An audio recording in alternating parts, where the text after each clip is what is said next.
നല്ല സിമ്പിൾ ആയിട്ട് റെഡി ആക്കിയിട്ട് എടുക്കാൻ വേണ്ടി പറ്റുന്ന ഒരു ബ്രേക്ക്ഫാസ്റ്റ് റെസിപ്പി ആയിട്ട് ചെയ്യാൻ വേണ്ടിയിട്ട് പോകുന്നത്. ഇതിൽ ചേർക്കുന്ന സാധനങ്ങൾ എപ്പോഴും നമ്മുടെ വീട്ടിലുണ്ടാവുന്ന സാധനങ്ങളാണ്. അപ്പോൾ ഇത് റെഡിയാക്കിയിട്ട് എടുക്കാൻ വേണ്ടിയിട്ട് പച്ചരിയും വേണം, പിന്നെ പുഴിയെടുത്തേക്കണ ഉരുളക്കിഴങ്ങ്, ഇത് രണ്ടും കൂടി ചേർത്തിട്ടാണ് ഇത് റെഡിയാക്കിയിട്ട് എടുക്കുന്നത്. ഇത് വെറുതെ കഴിക്കാൻ വേണ്ടിയിട്ട് നല്ല ടേസ്റ്റ് ഉണ്ടാവും. അല്ലെങ്കിൽ ഇതിൻ്റെ കൂടെ ഞാൻ ഒരു തേങ്ങ ചട്നിയും കൂടിയിട്ട് ഉണ്ടാക്കുന്നുണ്ട്. തേങ്ങ ചട്നി വേണമെന്ന് വെച്ചിട്ടുണ്ടെങ്കിൽ അങ്ങനെ തേങ്ങ ചട്നി കൂട്ടിയിട്ട് കഴിക്കാം. അപ്പോൾ നിങ്ങളെല്ലാവരും ട്രൈ ചെയ്ത് നോക്കാം. ട്രൈ ചെയ്ത് നോക്കിയിട്ട് ഫീഡ്ബാക്ക് പറയാൻ വേണ്ടിയിട്ട് മറക്കരുത്. പിന്നെ നിങ്ങളെല്ലാവരും സുഖമായിട്ടിരിക്കുന്നത് വിചാരിക്കണം. ഇവിടെ ഞങ്ങളെല്ലാവരും സുഖമായിട്ടിരിക്കണം. അപ്പോൾ ഇത് നമുക്ക് ഒട്ടും സമയങ്ങളായിട്ട് തന്നെ നമ്മുടെ ഈസി ആയിട്ടുള്ള ബ്രേക്ക്ഫാസ്റ്റ് റെസിപ്പി നമുക്ക് റെഡിയാക്കിയിട്ട് എടുക്കാം. അപ്പോൾ ഇനി നമുക്ക് ഇത് റെഡിയാക്കാൻ വേണ്ട സാധനങ്ങൾ എന്തൊക്കെയാണെന്ന് നോക്കാം.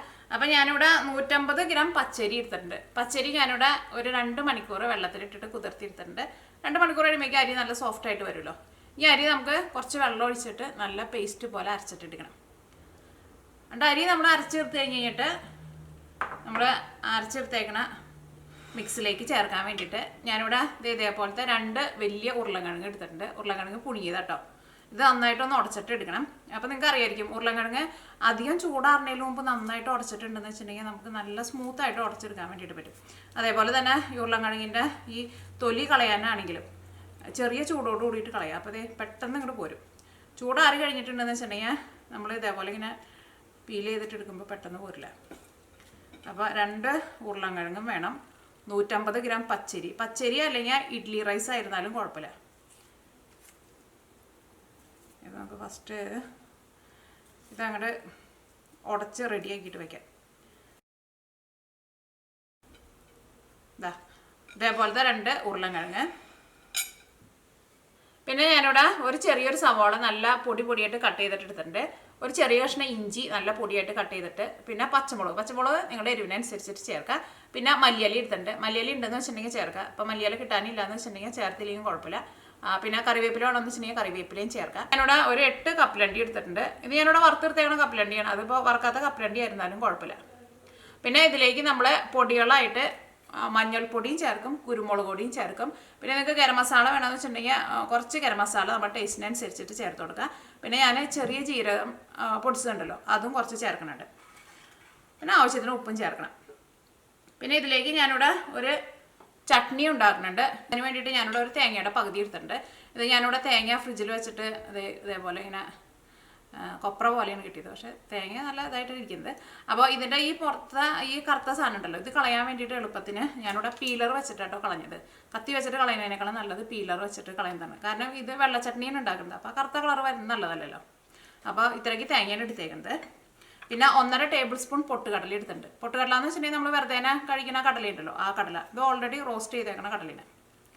അപ്പോൾ ഇതുണ്ടെന്ന് വെച്ചിട്ടുണ്ടെങ്കിൽ ഇതും കൂടി ചേർക്കാം. അപ്പോൾ നമ്മുടെ ചട്നിക്ക് നല്ല തിക്നെസ്സും കുറച്ചും കൂടി നല്ല ടേസ്റ്റൊക്കെ ഉണ്ടാവും. പിന്നെ ഇതേപോലത്തെ ഒരു കഷ്ണം ഇഞ്ചി എടുത്തിട്ടുണ്ട്. പിന്നെ പച്ചമുളക് നിങ്ങളുടെ എരിവിനനുസരിച്ചിട്ട് ചേർക്കാം. പിന്നെ സാധാരണ നമ്മൾ ലാസ്റ്റ് ചട്നിയിലേക്ക് നമ്മൾ താളിച്ച് ചേർക്കുമല്ലോ. അപ്പോൾ താളിച്ച് ചേർക്കാൻ വേണ്ടിയിട്ട് കുറച്ച് സവോള ഞാനിവിടെ പൊടിയായിട്ട് കട്ട് ചെയ്തിട്ട് എടുത്തിട്ടുണ്ട്. സവോളയ്ക്ക് പകരം ചുവന്നുള്ളി ഉണ്ടെങ്കിൽ ചുവന്നുള്ളി ചേർക്കാം. പിന്നെ കറിവേപ്പില എടുത്തിട്ടുണ്ട്. പിന്നെ കടുക് കൊടുത്തിട്ടുണ്ട്. പിന്നെ ഉണക്കമുളക് ഉണ്ടെന്ന് വെച്ചിട്ടുണ്ടെങ്കിൽ ഉണക്കമുളകും കൂടിയിട്ട് ചേർക്കാം. അപ്പോൾ ഇത്രയ്ക്ക് സാധനങ്ങളാണ് ഇത് നമുക്ക് റെഡിയാക്കാൻ വേണ്ടിയിട്ട് വേണ്ടത്. നമുക്ക് പിന്നെ റെഡിയാക്കാം. നമ്മുടെ അപ്പത്തിലേക്കുള്ള മിക്സിങ് ഫസ്റ്റ് റെഡിയാക്കിയിട്ട് എടുക്കുക. അപ്പോൾ നമ്മുടെ 150 ഗ്രാം പച്ചരി വെള്ളത്തിലിട്ടിട്ട് കുതിർത്തിയിരുത്തുണ്ടല്ലോ, ഇത് നമുക്ക് നല്ല പേസ്റ്റ് പോലെ അരച്ചിട്ടെടുക്കാം. 150 ഗ്രാം എന്ന് പറയുമ്പോൾ നമ്മൾ ചായ കുടിക്കുന്ന ഗ്ലാസ്സിൽ ഒരു 3/4 ഗ്ലാസ് അരി ഉണ്ടാവും. ഒരു ഏകദേശം അളവിൽ എടുക്കുക. അപ്പോൾ നിങ്ങളുടെ അടുത്ത് അളവ് നോക്കണമെന്നൊന്നും ഇല്ലാന്ന് വെച്ചിട്ടുണ്ടെങ്കിൽ നമ്മൾ ചായ കുടിക്കുന്ന ഗ്ലാസ്സിൽ ഒരു 3/4 ഗ്ലാസ് പച്ചരി എടുക്കുക. അരി അരച്ചിട്ടെടുക്കുമ്പോൾ പ്രത്യേകം ശ്രദ്ധിക്കുക, വളരെ കുറച്ച് വെള്ളം മാത്രമേ മതിയാവും. അല്ലെങ്കിൽ അരി നമുക്ക് അരഞ്ഞു കിട്ടില്ല കേട്ടോ. അരി വെള്ളത്തിൽ മുങ്ങിക്കിടക്കണ അത്രയ്ക്ക് വെള്ളമൊന്നും ചേർക്കരുത്. ഒരു 2 ടേബിൾ സ്പൂൺ വെള്ളം ചേർത്താൽ മതി. എന്നിട്ട് അരയിനില്ലാന്ന് വെച്ചിട്ടുണ്ടെങ്കിൽ അതനുസരിച്ചിട്ട് വെള്ളം ചേർത്ത് കൊടുത്താൽ മതി. അപ്പോൾ അരി നല്ല പേസ്റ്റ് പോലെ അരച്ചെടുത്തിട്ടുണ്ട്. ഇനി ഇതിലേക്ക് നമ്മൾ എടുത്ത് വെച്ചേക്കണ കപ്പലണ്ടി ഉണ്ടല്ലോ, കപ്പലണ്ടിയും കൂടിയിട്ട് ചേർക്കാം. ഒരുപാട് ചേർക്കണ്ട, ഒരു 8 എണ്ണം ഞാൻ ചേർക്കണുള്ളൂ. അരിയും കപ്പലണ്ടിയും കൂടിയിട്ട് നല്ല പേസ്റ്റ് പോലെ അരച്ചെടുത്തിട്ടുണ്ട്. അപ്പോൾ ഇതാണ്ട് നീക്കി വയ്ക്കാം നമുക്ക്. ഇനി നമ്മൾ 2 ഉരുളക്കിഴങ്ങ് എടുത്ത് വെച്ചിട്ടില്ലേ, ആ ഉരുളക്കിഴങ്ങ് നന്നായിട്ടൊന്ന് ഉടച്ചിട്ടെടുക്കുക. അപ്പോൾ നമ്മൾ ഉരുളക്കിഴങ്ങ് നന്നായിട്ട് ഉടച്ച് ഒട്ടും തരി ഇല്ലാണ്ട് എടുത്തിട്ടുണ്ട് കേട്ടോ. ഇനി ഇതിലേക്ക് നമ്മൾ അരച്ച് വെച്ചേക്കണ നമ്മുടെ അരി ഉണ്ടല്ലോ, അത് ഇതിലേക്ക് നമുക്ക് ചേർക്കാം.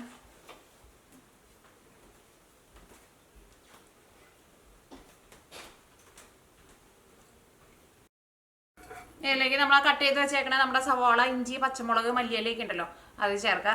സവാള ചേർക്കുക. നല്ല പൊടി പൊടിയായിട്ട് കട്ട് ചെയ്തിട്ട് വേണം എടുക്കാൻ വേണ്ടിയിട്ട്. ഇഞ്ചി ചേർക്കുക, പച്ചമുളക് ചേർക്കുക. നിങ്ങൾക്ക് നല്ല എരിവാണെന്ന് വെച്ചിട്ടുണ്ടെങ്കിൽ അതനുസരിച്ചിട്ട് പച്ചമുളക് കൂടുതൽ ചേർക്കുക. മല്ലിയില നമുക്കൊന്ന് ചെറുതായിട്ടൊന്ന് കട്ട് ചെയ്തിട്ട് ചേർക്കുക. ഒരു 2 നുള്ള മഞ്ഞൾപ്പൊടി ചേർക്കുക, ഒരു കളറിന് വേണ്ടിയിട്ട്, ഒരുപാട് ചേർക്കണ്ട. 1/2 ടേബിൾ സ്പൂൺ കുരുമുളക് പൊടി ചേർക്കണ്ട.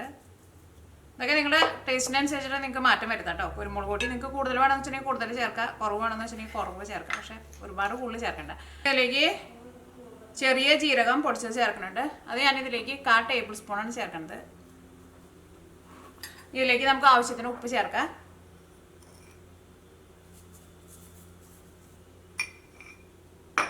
ഇതെല്ലാം കൂടിയിട്ട് നന്നായിട്ട് മിക്സ് ചെയ്യുക.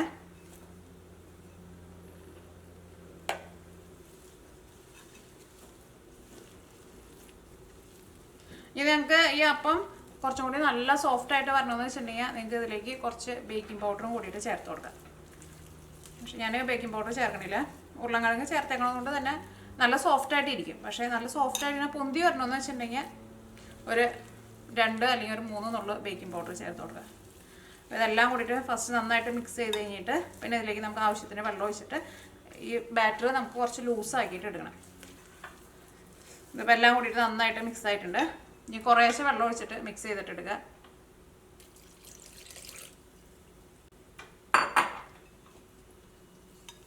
കാരണം വെള്ളം അങ്ങനെ കൂടിയിട്ടുണ്ടെങ്കിൽ നമുക്കൊന്നും ചെയ്യാൻ വേണ്ടിയിട്ട് പറ്റില്ല. ഒറ്റയടിക്ക് വെള്ളം മുഴുവനും ഒഴിക്കരുത്. അപ്പോൾ നിങ്ങൾ അരി അരച്ചിട്ടെടുക്കുമ്പോൾ പ്രത്യേകം ശ്രദ്ധിക്കുക, ഒരുപാട് വെള്ളം ഒഴിച്ചിട്ട് അരി അരയ്ക്കരുത്. അരി അരഞ്ഞു കിട്ടില്ല.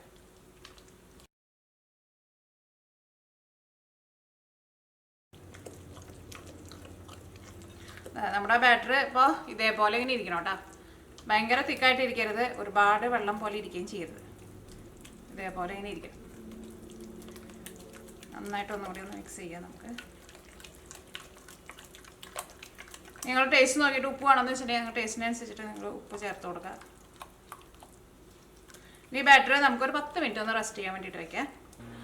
ഇപ്പോൾ നമ്മുടെ ബാറ്റർ ഒരു 10 മിനിറ്റ് റെസ്റ്റ് ചെയ്യാൻ വേണ്ടിയിട്ട് വെച്ചിട്ടുണ്ടായിരുന്നു. ഇപ്പോൾ അതേ ഇതാട്ടോ നമ്മുടെ ബാറ്റർ. ഇത് നമുക്ക് അപ്പം പോലെ ചുട്ടെടുക്കാം. അപ്പം അതിന് വേണ്ടിയിട്ട് ഞാനിവിടെ നോക്കി ഇതേപോലെ നമ്മൾ ഉള്ളിയൊക്കെ കാച്ചുന്ന ഒരു കുഴിയുള്ള ഒരു പാനാണ് എടുത്തേക്കുന്നത്. ഇത് തന്നെ വേണമെന്ന് ഒരു നിർബന്ധമില്ല കേട്ടോ. നമ്മൾ ഉണ്ണിയപ്പമൊക്കെ ഉണ്ടാക്കില്ലേ, അതിനകത്ത് വെച്ചിട്ട് അതിനകത്ത് ഇങ്ങനെ ഓരോ കുഴിയിലിങ്ങനെ ഒഴിച്ചിട്ടുണ്ടെന്ന് വെച്ചിട്ടുണ്ടെങ്കിൽ പെട്ടെന്ന് നമുക്ക് റെഡിയാക്കിയിട്ട് എടുക്കാൻ വേണ്ടിയിട്ട് പറ്റും. അല്ലെങ്കിൽ ഒരു പാനിൽ ഒഴിച്ചിട്ട് നമുക്കിത് ചെറുതായിട്ടൊന്ന് പരത്തിയിട്ട് അങ്ങനെ വേണമെന്ന് വെച്ചിട്ടുണ്ടെങ്കിൽ അങ്ങനെയും എടുക്കാം കേട്ടോ. അപ്പോൾ ഞാനിപ്പോൾ ഇതിനകത്ത് വെച്ചിട്ടാണ് ചെയ്യുന്നത്. അത് നിങ്ങളുടെ ഇഷ്ടത്തിനനുസരിച്ചിട്ട് നിങ്ങൾക്ക് എന്തെങ്കിലും വെച്ചിട്ട് വേണമെങ്കിലും ചെയ്യാം. ഏറ്റവും നല്ലത് നമ്മൾ ഉണ്ണിയപ്പം ഉണ്ടാക്കണ കുഴിയിൽ ഒഴിച്ചിട്ടുണ്ടെന്ന് വെച്ചിട്ടുണ്ടെങ്കിൽ ഒറ്റ ട്രിപ്പിൽ നമുക്ക് 5-6 ഒരുമിച്ച് ഉണ്ടാക്കാൻ വേണ്ടിയിട്ട് പറ്റുമല്ലോ. അല്ലെങ്കിൽ പാനിൽ വേണമെന്ന് വെച്ചിട്ടുണ്ടെങ്കിൽ പാനിലും ചെയ്യാം.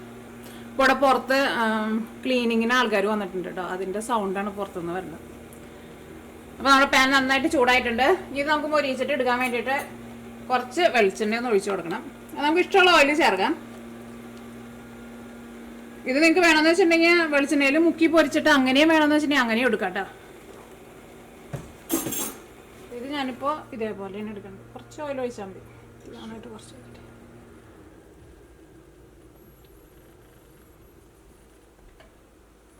ഇനി ഇതിൽ നിന്ന് നമുക്ക് ഓരോ സ്പൂണ് മാവ് ഇതിലേക്ക് ഒഴിച്ചിട്ട് ചെറിയ തീയിലിട്ടിട്ട് വേണം കേട്ടോ നന്നായിട്ട് മൊരിച്ചിട്ട് എടുക്കാൻ വേണ്ടിയിട്ട്.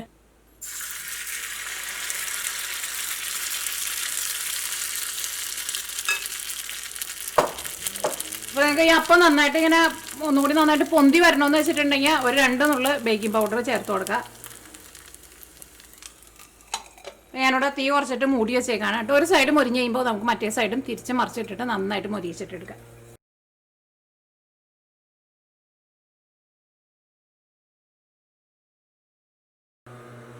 ഇനി നമ്മുടെ തേങ്ങാ ചട്നി നമുക്ക് റെഡിയാക്കിയിട്ട് എടുക്കാം. ഞാനിവിടെ ഓൾറെഡി കുറച്ച് കട്ട് ചെയ്തിട്ട് മിക്സിയിൽ ഇട്ടിട്ടുണ്ട് കേട്ടോ.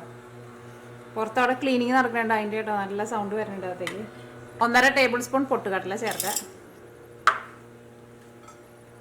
പച്ചമുളക് നിങ്ങളുടെ എരിവിനനുസരിച്ചിട്ട് ചേർത്ത് കൊടുക്കുക. പിന്നെ ഇഞ്ചി കുറച്ച് ചെറുതായിട്ട് ചേർക്കുക, അല്ലെങ്കിൽ ചിലപ്പോൾ അറിയില്ല. പിന്നെ ഇത് അരച്ചിട്ട് എടുക്കുമ്പോഴായിരുന്നാലും നമ്മൾ ഇതിലേക്ക് ഒഴിക്കുന്ന വെള്ളം നല്ല തണുത്ത വെള്ളം എന്ന് വെച്ചിട്ടുണ്ടെങ്കിൽ വെള്ളം പതുക്കെ ഒന്ന് ചൂടാക്കിയിട്ട് വേണം ഒഴിക്കാൻ വേണ്ടിയിട്ട്. അല്ലെങ്കിൽ നമുക്ക് തേങ്ങ ശരിക്കും അരഞ്ഞിട്ടില്ല. പിന്നെ ഒരുപാട് വെള്ളവും ചേർക്കുകയും ചെയ്യരുത് കേട്ടോ. ഇത് നമുക്ക് നല്ല പേസ്റ്റ് പോലെ അരച്ചിട്ടെടുക്കാം. നമ്മുടെ തേങ്ങ ചട്നി നല്ല പേസ്റ്റ് പോലെ അരച്ചെടുത്തിട്ടുണ്ട്.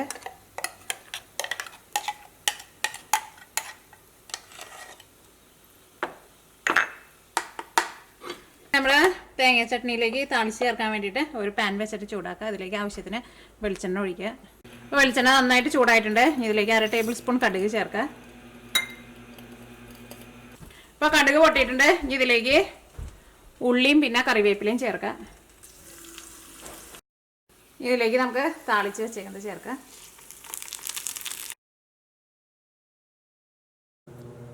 അപ്പോൾ ഇതെല്ലാം നമ്മൾ ഇതേപോലെ ഇങ്ങനെ റെഡി ആക്കിയിട്ട് എടുത്തിട്ടുണ്ട്. ഇത് നന്നായിട്ട് മൊരിച്ചിട്ട് വേണമെന്ന് വെച്ചിട്ടുണ്ടെങ്കിൽ അതേപോലെ കുറച്ച് സമയം കൂടുതൽ ഇട്ടിട്ട് നന്നായിട്ട് മൊരിച്ചിട്ട് എടുക്കുക. ഇത് വെറുതെ കഴിക്കാനും നല്ല ടേസ്റ്റ് ആയിരിക്കും. അല്ലെങ്കിൽ നമ്മൾ തേങ്ങ ചട്നി കൂട്ടിയിട്ട് നിങ്ങൾ കഴിച്ച് നോക്കുക. അപ്പോൾ നിങ്ങൾ ട്രൈ ചെയ്ത് നോക്കിയിട്ട് ഫീഡ്ബാക്ക് പറയാൻ വേണ്ടിയിട്ട് മറക്കരുത്. ഇത് നല്ല സോഫ്റ്റായിട്ടിരിക്കും. ഞാൻ ഉരുളക്കിഴങ്ങ് ചേർത്തേക്കണ കൊണ്ട് തന്നെ ഇത് നമുക്കൊന്നും ഇല്ലാണ്ട് വെറുതെ ഇതേപോലെ ഇരുന്നിട്ട് വെറുതെ കഴിക്കാൻ നല്ല ടേസ്റ്റാണ്. ഞാനൊന്ന് കഴിച്ച് നോട്ടെ. ഇതിൻ്റെ ഉള്ളൊക്കെ കണ്ട നല്ല സോഫ്റ്റായിട്ടാണ് ഇരിക്കുക. ഞാൻ ചട്നിയിൽ മുക്കിയൊന്ന് കഴിച്ച് നോട്ടെ.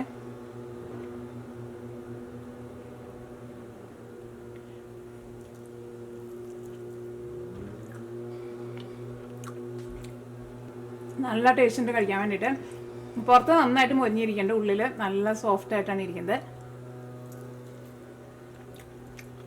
ചട്നി ഇതേപോലെ തന്നെ എടുത്തിട്ട് ഇങ്ങനെ വെച്ചിട്ട്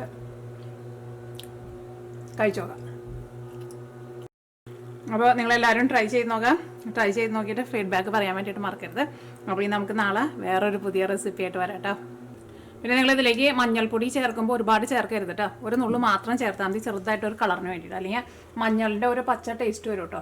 പിന്നെ ഇതിലേക്ക് നമ്മൾ പീനട്ടും കൂടിയിട്ട് ചേർക്കണുണ്ടല്ലോ, കപ്പലണ്ടി. അപ്പോൾ കപ്പലണ്ടി ഇഷ്ടമില്ലാത്തവർക്ക് കപ്പലണ്ടി ചേർത്തില്ലെങ്കിലും കുഴപ്പമില്ല കേട്ടോ. കപ്പലണ്ടി ചേർക്കാണ്ട് ഉണ്ടാക്കിയാലും നല്ല ടേസ്റ്റ് ഉണ്ടാവും.